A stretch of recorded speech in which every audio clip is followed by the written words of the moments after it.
Bonjour et bienvenue sur la chaîne Armel High Tech. Aujourd'hui, on fête les 50 000 km de QWERTY. Générique!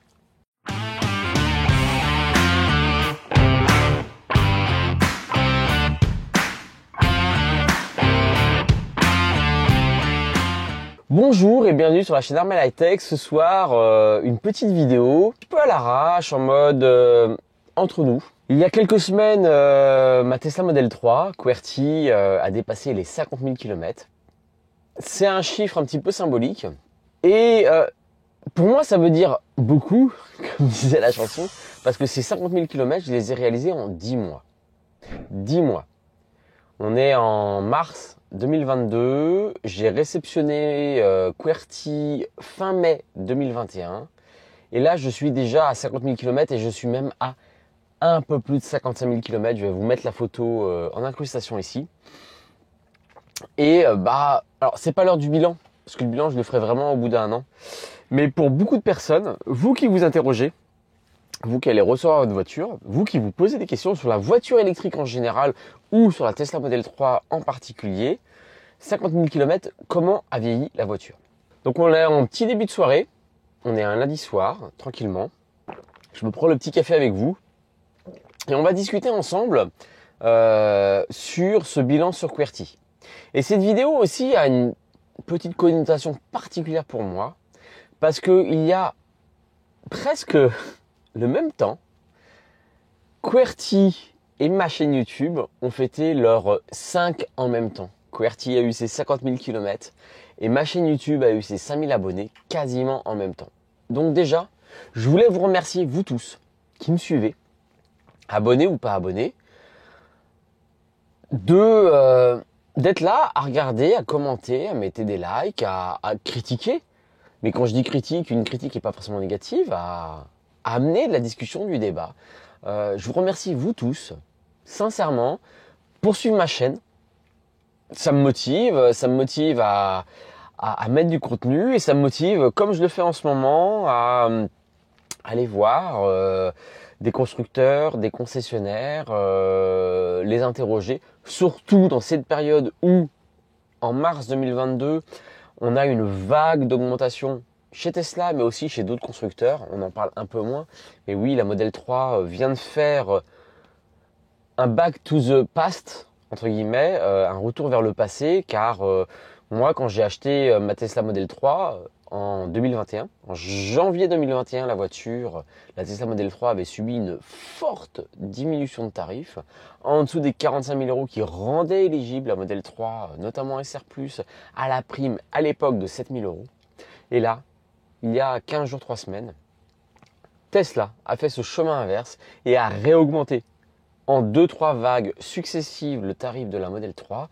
Et aujourd'hui, la Model 3, au moment où je filme cette vidéo, est à presque 47 000 € en modèle de base. C'est une période qui est très compliquée. Je rentrerai pas dans le débat, mais dans le même moment, on a un conflit, une guerre en Ukraine. Donc une pensée pour les Ukrainiens, une pensée pour les quelques amis ukrainiens que j'ai rencontrés moi il y a quelques années quand j'ai fait un voyage à Kiev. Voilà, c'est une petite parenthèse, je voulais leur rendre honneur. Mais c'est vrai que ce conflit a énormément de répercussions sur le monde entier. On ne le mesure pas à ce point-là. Mais aujourd'hui, par exemple, je suis passé chez un concessionnaire du groupe Volkswagen Audi qui m'informait que Volkswagen allait fermer un grand nombre de ces usines, car le fournisseur de leurs faisceaux électriques est ukrainien et aujourd'hui ils se retrouvent en problématique, c'est-à-dire qu'ils n'ont même plus de faisceaux électriques pour leur voiture, quel que soit le débat thermique électrique. Voilà. Donc ce conflit aujourd'hui a des répercussions mondiales, quotidiennes, et notamment pour vous, si vous êtes encore en thermique, je pense que vous le mesurez à la pompe, voilà, le tarif est hallucinant, mais notre peine est incommensurable par rapport à la peine qu'ils ont en Ukraine. Voilà, je voulais faire cette petite parenthèse. Donc voilà, QWERTY a fêté ses un peu plus de 50 000 km. Je ne vais pas vous faire une vidéo bilan vieillissement de la voiture, je vous le ferai en plus grand détail pour les 1 an de la voiture en termes de consommation ou autre. Mais j'ai essayé de vous partager 2-3 points qui, à 50 000 km en général, nous touchent. Et notamment, le premier point essentiel, c'est l'usure des pneumatiques. Alors, je ne sais pas vous, mais moi, en thermique, en général, entre 40 000 et 60 000 km, suivant les voitures que j'avais, je devais changer mes pneus. Notamment mon train avant, parce que jusqu'à présent, je ne roulais qu'en thermique et qu'en traction. Et je ne sais pas vous, mais en général, bah voilà, je changeais mon train avant entre 40 000 et 60 000 km et mon train arrière entre 80 et 95 000 km. Voilà. Ben, où on est ma Tesla Model 3, qui est une propulsion, qui est une grosse propulsion, parce qu'on est à plus de 300 chevaux. C'est beaucoup plus que ce que j'avais avant, et de se dire, bah Armel, t'as ciré tes pneus, 50 000 km, raconte-nous, tu les as déjà changés. Eh ben non, je vais vous montrer. Alors, je vais vous montrer déjà, en incrustation, j'utilise un petit appareil que j'ai acheté sur Amazon. J'en ai déjà fait la publicité, mais je trouve qu'il est assez intéressant. Je trouve que c'est un bon complément qui coûte pas cher, c'est une 10-15 euros. Je l'ai acheté sur Amazon, je vous mettrai le lien en description. Attention, c'est un lien affilié. Donc, un lien affilié, ça veut dire quoi?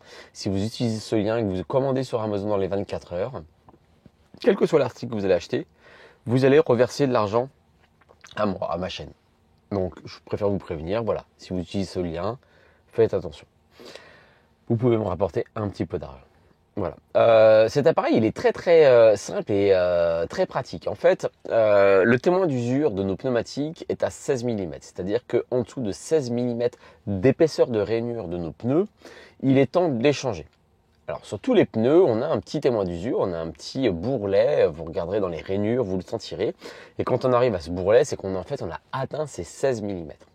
Cet appareil-là nous permet d'aller mesurer la profondeur de chaque rainure et d'aller vérifier déjà si l'usure est atteinte, si l'usure est régulière sur le pneu, parce que ça m'est déjà arrivé, je ne sais pas vous aussi, n'hésitez pas à le mettre en commentaire, mais moi ça m'est arrivé d'avoir une usure prématurée sur une des rainures, notamment pour moi avant qui était en traction ou autre, c'était souvent la rainure du bord intérieur du pneu, celle qui attaque le virage, que ce soit dans les ronds-points, et notamment la rainure avant gauche quand on attaque les ronds-points, où on avait une usure plus importante sur cette rainure intérieure par rapport aux autres. Et là, vous regardez, je vais vous essayer de vous partager les différentes mesures que j'ai faites. Je vous les mettrai en incrustation. Et en fait, je m'aperçois déjà, que le train avant est très peu usé. Ça, c'est assez impressionnant parce que la voiture a presque 55 000 km. Et sur le train arrière, en fait, c'est la rainure du milieu par rapport aux rainures intérieures et extérieures qui est la plus usée. D'un très bon réglage du châssis, des suspensions, etc., c'est que les pneus sont réglés à plat. Le train arrière vire à plat.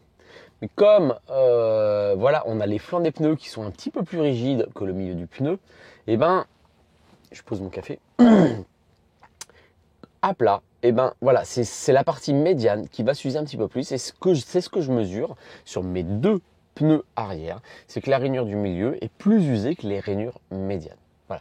Donc je suis plus très loin du changement de pneus, va falloir que je commence à m'y occuper. Et je suis à 55 000 km. Mais par contre, quand vous voyez la différence de mesure entre les pneus arrière et les pneus avant, bah sincèrement, j'ai l'impression, comme sur mes tractions à l'époque, en thermique, je vais peut-être pouvoir emmener mes pneus avant jusqu'à 80 000, 90 000. Alors, je n'ai pas fait ce dont j'avais déjà évoqué, ce qui est recommandé sur les propulsions. Je ne sais même pas pourquoi on ne le recommande pas non plus sur les tractions, c'est ce qu'on appelle le swap. C'est le fait de tous les 10-15 000 km échanger les pneus avant et arrière pour avoir une usure régulière des deux trains.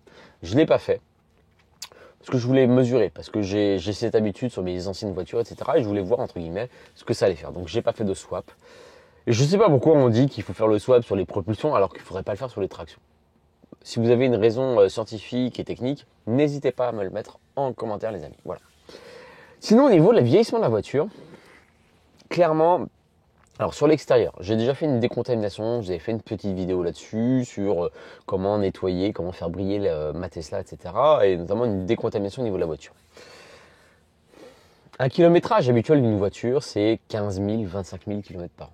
Ma voiture est partie pour faire 65 000 km par an. Donc, entre guillemets, moi, sur une année, je vais faire pratiquement 2, 3, 4 années de ce que vous allez faire avec votre voiture. Donc, forcément, en termes de carrosserie, d'usure, les données ne sont pas les mêmes. Et si je regarde sur ma carrosserie, voilà, j'avais fait une décontamination au mois d'octobre-novembre. Là, on est en mars, 5 mois après, et clairement, je note par-ci, par-là des petites traces de goudron sur la carrosserie. J'ai beaucoup de micro-rayures, mais je les ai eues très rapidement, donc j'ai pas l'impression, entre guillemets, que le vernis vieillit mal. Par contre, sur le pare-brise, sur la vitre avant, je commence à voir des toutes petites micro-rayures sur le pare-brise. Ça, on le voit très bien quand on a un soleil de face. Et là, tout d'un coup, on voit des micro-rayures sur le... Et en fait, c'est ces poussières qui se mettent sur nos balais d'essuie-glace. Et le fait d'utiliser nos essuie-glaces vont micro-rayer les vitres. Voilà. Non, Xav, je t'entends. Je suis désolé, il pleut plus dans le Schnorr qu'en Bretagne. Donc non, je n'utilise pas plus mes balais d'essuie-glace que toi dans le nord de la France. Donc globalement, je trouve que la carrosserie extérieure vieillit plutôt pas mal après plus de 55 000 km. J'ai un ou deux petits pocs sur la carrosserie. J'en ai un sur le pare-choc. C'est moi qui l'ai fait avec un caddie en supermarché. Je m'en veux. Je me dis tiens, je vais l'appuyer doucement et ça n'a pas appuyé doucement. Et j'ai un tout petit poc sur le vernis sur une portière et je pense qu'un coup de polish suffirait largement pour l'enlever. J'ai des petites rayures sur une aile. Pareil, je pense qu'un coup de polish va les enlever. Donc globalement, je trouve que ma carrosserie vieillit plutôt pas mal après 55 000 km. Et à l'intérieur, sincèrement, à l'intérieur, qu'est-ce qui vieillit bien? Nos cuirs vegan, j'ai très peu de marquage sur le rembourrage, etc. C'est très facile d'entretien. Sincèrement, à part le plastique de la boîte à gants, j'ai pas vraiment l'impression que les plastiques vieillissent plus mal que d'habitude. Donc sincèrement, voilà, moi je trouve que ma voiture, certes, elle fait voiture d'occasion, évidemment, elle n'est pas neuve, mais elle vieillit plutôt pas mal. Alors, qu'est-ce que j'ai fait depuis sur la voiture? Alors, je vais vous montrer. Donc, un truc que j'avais dit précédemment sur des vidéos d'accessoires, que je ne prendrais pas de tapis de coffre caoutchouc. Je l'ai fait très récemment pour des problématiques professionnelles parce que je suis vétérinaire en élevage de volailles. On est face à une épidémie en ce moment de grippe aviaire en Vendée et en Bretagne et il me faut laver et désinfecter la voiture en ce moment très régulièrement pour éviter de propager la maladie. Donc j'ai acheté des tapis intérieurs pour la voiture et pour le coffre. Je vais vous mettre en lien les produits que j'ai achetés. Sincèrement, en choix, j'ai pas été difficile. J'ai pris ceux qui étaient le plus vite disponibles. Alors, les tapis intérieurs, sincèrement, la voiture, je les trouve super. Déjà, ils sont hyper bien moulés. Ils épousent parfaitement la forme et c'est vrai que je trouve qu'ils protègent, mais de façon impressionnante, la moquette intérieure de la voiture, etc. Donc, sincèrement, voilà. Pour le prix que je les ai payés, je les trouve super bien. Le tapis du coffre, voilà, je pense pas que ce soit forcément le meilleur, pas le principe de la vidéo. Il fait son taf. Et le gros avantage, c'est quand j'arrive en station de lavage, je peux les sortir, je peux les laver au Karcher, les désinfecter, les remettre dans ma voiture. Super pratique. Donc voilà, je vais vous mettre en lien les trucs pour que vous fassiez une idée. Si vous, ça vous intéresse de vous équiper, vous regarderez. J'ai plein de collègues qui ont fait des vidéos un peu plus techniques sur ce type de produit-là. Voilà, c'est ce que j'ai acheté récemment. Est-ce que je prévois de faire autre chose sur la voiture? Alors oui, là je vais prévoir prochainement un traitement sur les vitres. Donc je pense que je vais passer bonne décontamination, un polish et un traitement spécial pour protéger les vitres, surtout pour avoir un effet déperlant parce que sur la Tesla, vu qu'on a une surface vitrée très importante, je pense que c'est hyper pratique et moi qui roule beaucoup, avoir un pare-brise bien translucide, bien transparent, bien propre et qui ne s'encrasse pas d'eau lorsqu'il pleut, etc., quand on croise des camions, etc. Moi, je trouve ça génial. Je vous ferai une vidéo là-dessus. C'est à venir. Après, j'aimerais bien mettre un coup de neuf sur la carrosserie. J'aimerais bien le faire moi-même, sauf que je n'ai pas de garage, je n'ai pas de local. Donc, ce qui serait génial, c'est faire un coup de polish sur la carrosserie pour la remettre un petit peu mieux. Je doute que je vais avoir le temps de le faire. Par contre, je vais vous faire tester. Je vais vous montrer un partage. J'ai acheté une céramique pour les nuls, entre guillemets, qu'on peut poser sans trop de pression, de temps de séchage, etc. Et je vais la tester bientôt pour apporter une brillance et surtout un lavage beaucoup plus pratique pour moi sur la voiture. Donc voilà les choses que je vais faire. Je pense qu'avant l'été, je vais attaquer un traitement, une teinture des vitres arrière et vitres latérales. Parce que sur l'été dernier, je me suis bien rendu compte que, en effet, l'été, on avait un vitrage qui chauffait pas mal. C'est largement supportable, en tout cas en Bretagne, hein, avec la clim, etc. Mais je pense que ça apportera un confort et puis surtout une certaine discrétion sur ce que je peux mettre à l'arrière de la voiture. Donc, je vais prévoir de teinter les vitres arrière. Après, si je m'écoutais, je ferais des milliers de choses sur la voiture, mais je pense que c'est l'essentiel. Voilà, donc après 50 000 km, moi je trouve que la voiture vit super bien, j'ai pas de bruit de mobilier, j'ai pas de grincement particulier, elle est toujours aussi efficace, toujours aussi silencieuse et sincèrement je suis totalement convaincu. Après, sur cette vidéo aussi je voulais faire un petit clin d'œil parce que QWERTY a fêté ses 5000 km et donc comme je vous disais, la chaîne a fêté ses 5000 abonnés. Il y a quelques semaines, sur Instagram et sur Facebook, vous avez demandé de me poser des petites questions pour fêter un petit peu les 5000 abonnés. Je ne veux pas faire une vidéo trop longue là-dessus et je vais vous partager quelques questions. Alors déjà, vous allez voir, merci Alex et JC, la chaîne EV, parce que vous avez été très très prolixe en questions. Voilà, je vais les lire à voler, je vous mettrai les questions et j'y réponds. Alors, tu roules en mode normal ou confort, tu fais des excès de vitesse ou tu es sage? Alors, je roule en mode confort et je suis plutôt sage. Moi, je roule aux régulations de vitesse. J'ai eu un passif. J'ai pas su tous mes points sur mon permis et donc je me mets à l'affichage des panneaux. La voiture est réglée pour lire les panneaux. Je lis les limitations de vitesse et globalement, je suis assez soft. De temps en temps, je vais me faire une petite accélération, mais je suis plutôt sage. Si Tesla n'existait pas, tu roulerais dans quelle voiture électrique là? C'est une bonne question.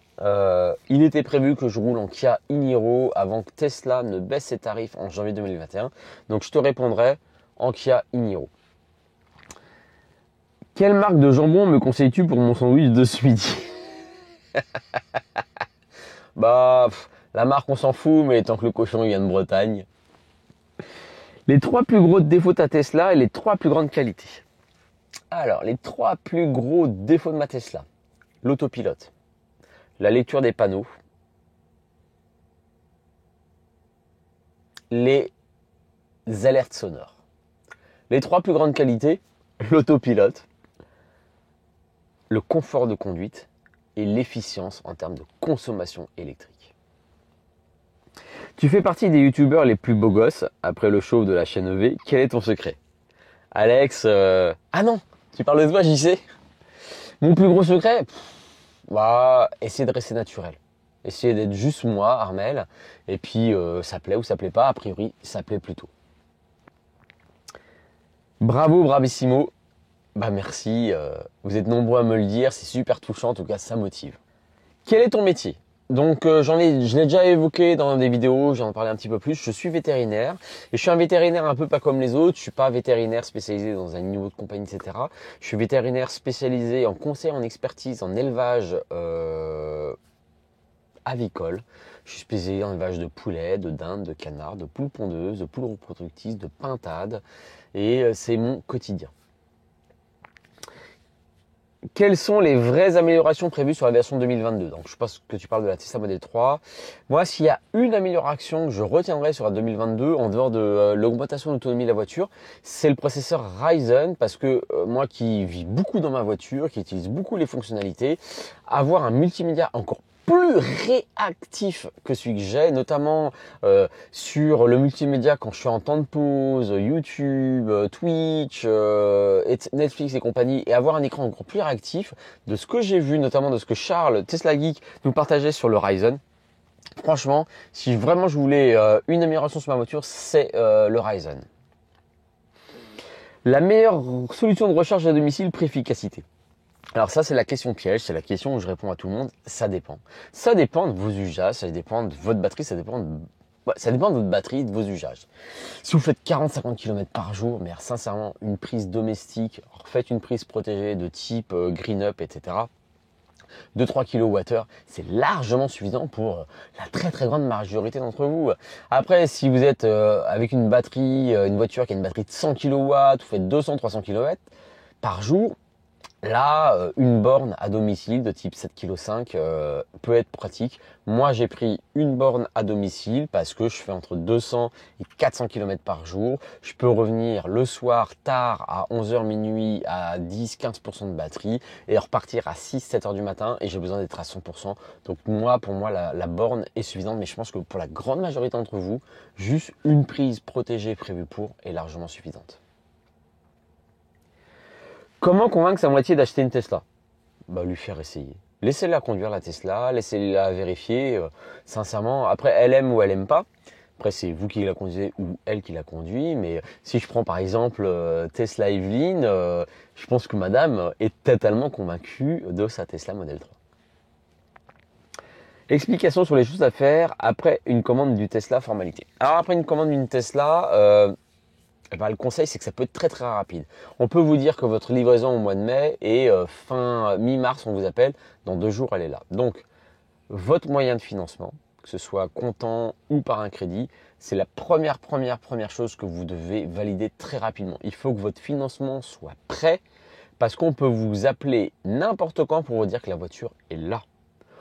À partir de là, les formalités sont assez simples, c'est rapide, c'est express et la qualité des voitures étant de mieux en mieux sur Tesla, il y a des checklists, moi j'en ai pas fait. Allez sur la chaîne de Tesla Geek de Charles, il a très bien, il y a une vidéo qui est dédiée là-dessus, etc. Voilà, faites le tour de la voiture, vérifiez la carrosserie, vérifiez l'absence de rayures, vérifiez notamment sous les sous-bassements à l'avant et à l'arrière, parce que comme les voitures sortent du bateau, montent sur des camions, ça peut potentiellement frotter. Donc vérifiez ça, vérifiez les alignements, vérifiez qu'il n'y ait pas de taches sur les plastiques lors de la préparation, etc. Voilà. Donc globalement, je trouve que les livraisons des Tesla sont de plus en plus faciles.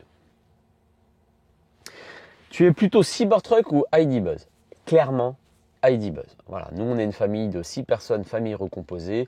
Autant le Cybertruck, il y a un petit côté cool, avec son look très différent, un peu à la Retour vers le futur. Autant nous, la ID Buzz, c'est le gros buzz à la maison et dès qu'il sera disponible, je pense qu'on risque de passer au tiroir caisse.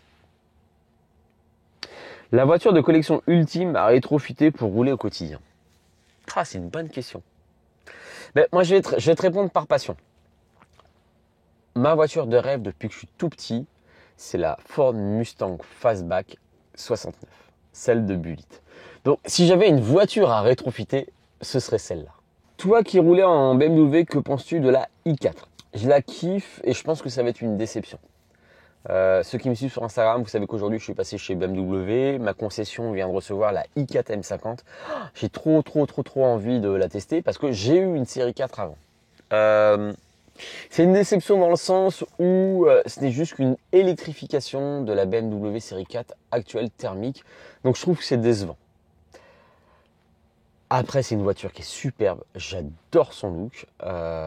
Et voilà, je trouve que BMW est moins mis en avant, etc. parce que ils ont une stratégie très particulière sur le thermique et l'hybride, alors qu'ils étaient plutôt en avance sur l'électrique, notamment avec la i3. J'ai essayé le X3, c'est des vidéos qui n'ont pas forcément très bien réussi sur ma chaîne, mais ouais, BMW, je pense qu'ils sont très bons en termes d'efficience de moteur électrique et j'ai vraiment hâte de les voir nous sortir une vraie berline, une vraie sportive électrique. La i4, c'est la série 4 électrifiée, je la trouve superbe, j'ai vraiment hâte de l'essayer, je pense que je vais la kiffer.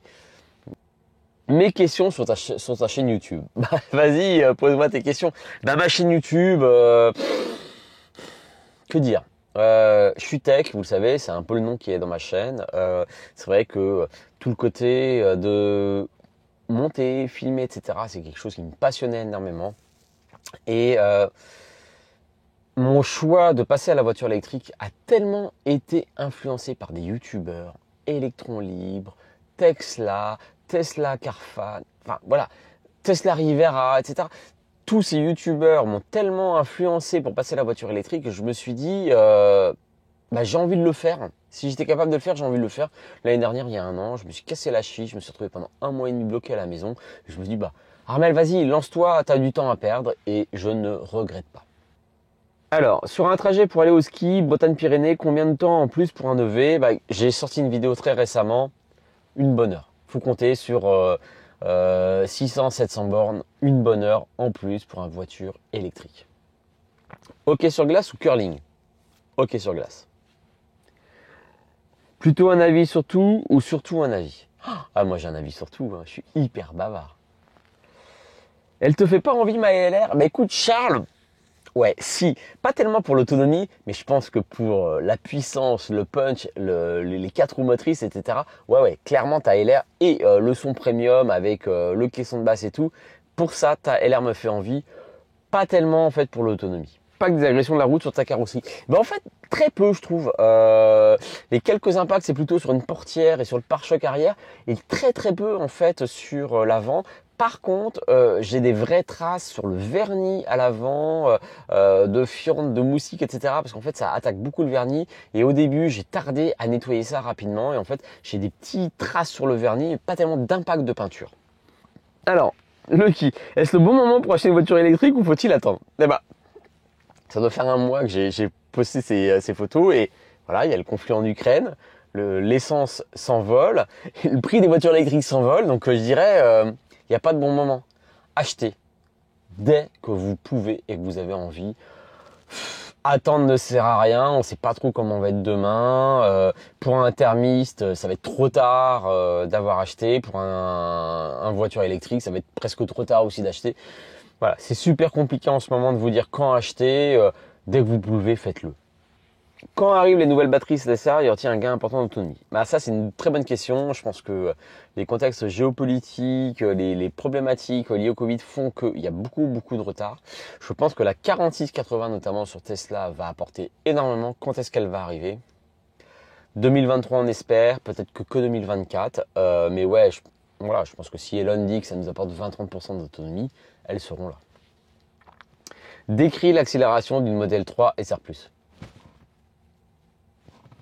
En moins violent qu'une long range ou une performance. LOA, avantages et inconvénients. Alors, LOA, le gros avantage, c'est que vous savez, votre budget mensuel, il est planifié. LOA, l'avantage, c'est que vous n'avancez pas de l'argent. L'inconvénient, là en ce moment, le marché de l'occasion électrique est tel qu'une LOA, vous vous bloquez pendant 2 ans, sinon vous êtes obligé de rembourser votre prime d'achat de la voiture. Donc si vous êtes un peu boursicoteur, si vous avez envie de changer, si vous voulez pouvoir bénéficier d'une voiture neuve, très fréquente, etc., la LOA c'est un frein. Moi je suis en LOA, je le regrette, oui et non. Brancher sa voiture et la préconditionner à un départ donné, est-ce utile? Consommation. Alors oui, c'est utile. Par contre, ça a un coût. Je vous remettrai sur la vidéo de Xav Tesla qui a fait une vidéo sur le coût du préconditionnement la nuit avant de partir le matin, etc. Ça a un coût, il l'a mesuré. Après, l'avantage, c'est que vous partez, la voiture est chaude, la batterie est presque chaude, vous avez une meilleure régénération, donc la consommation après sur le trajet est intéressante. Mais si vous faites que 5, 10, 15 km, comme le disait Xavier, ça n'a aucun intérêt. Moi qui va faire 50, 60 km pour aller sur mon lieu de travail, ça a un vrai intérêt. Explication sur les différents jeux karaoké. Alors, karaoké, moi je l'ai très peu utilisé. J'utilise surtout quand j'ai les enfants et des ados dans la voiture et sincèrement, c'est la grosse ambiance sur des grands trajets à chaque fois dedans. Sur les jeux, moi j'ai un jeu que je kiffe trop. Voilà. Sinon, en fait, je joue très peu dans la voiture. Quand je suis en mode arrêt, je regarde souvent YouTube dans la voiture. Autonomie sur autoroute, batterie 64 kW Tesla, sur route mixte. Alors, j'ai pas la batterie 60 kW. Je pense que simplement Julien, allez voir sa chaîne, il pourra vous en parler un peu plus. Allez, je pense qu'on gagne 15, 20, 30 km de plus que sur ma Model 3 SR+ 2021. 5 raisons d'acheter une Tesla. Efficience, efficacité, choisir sa voiture d'une simplicité déconcertante, fiabilité, expertise. Ton leasing se termine dans 3 ans et demi. As-tu déjà choisi la remplaçante? En fait non. Alors, ma remplaçante aujourd'hui dans ma tête, c'est forcément une Tesla, laquelle je sais pas. Et dans 3 ans et demi, j'espère que la concurrence se sera un petit peu réveillée, surtout sur l'efficience. Moi, ce qui pourrait me faire choisir autre chose qu'une Tesla, c'est une voiture aussi efficiente que la mienne. J'aurais du mal. Et là, je vais citer JC de la chaîne EV. j'aurais du mal, moi aussi, à choisir une voiture qui n'est pas efficiente. Moi, prendre une voiture qui fait 25-30 kWh sur une nationale à 110 ou 130, j'aurais du mal. Aujourd'hui, sur ce type de trajet, il n'y a pas plus efficient que Tesla. Donc pour l'instant, c'est une Tesla, peut-être une Model 3, une Model Y, je sais pas. Pourquoi les youtubeurs Tesla sont obligés de poster des stories de leur supercharge? Bah, t'as la réponse dans ta question. Voilà, bah écoutez, on arrive à la fin de cette vidéo. Elle est presque même déjà trop longue. QWERTY fait ses 50 000 km. Moi, mes 50 000 abonnés sur la chaîne YouTube. Grâce à vous, je vais continuer. Je pense pas m'arrêter. J'ai pas d'objectif précis. Mon objectif, c'est de faire en sorte que ma voiture vieillisse bien. Soit toujours efficace. Je profite énormément de toutes les mises à jour Tesla et ça c'est clairement un vrai plus. C'est quelque chose qui m'avait beaucoup marqué dans toutes les vidéos que j'avais regardées avant de choisir ma voiture. C'est ça, c'est qu'en fait on n'a pas trop l'impression que notre voiture vieillit parce qu'il y a tellement de mises à jour, que notre système évolue, etc. Et globalement, je trouve que en termes de carrosserie, d'intérieur, la voiture vieillit assez bien. Voilà. De toute façon, je vous ferai un bilan complet sur les consommations, les coûts, etc. ou un an de QWERTY.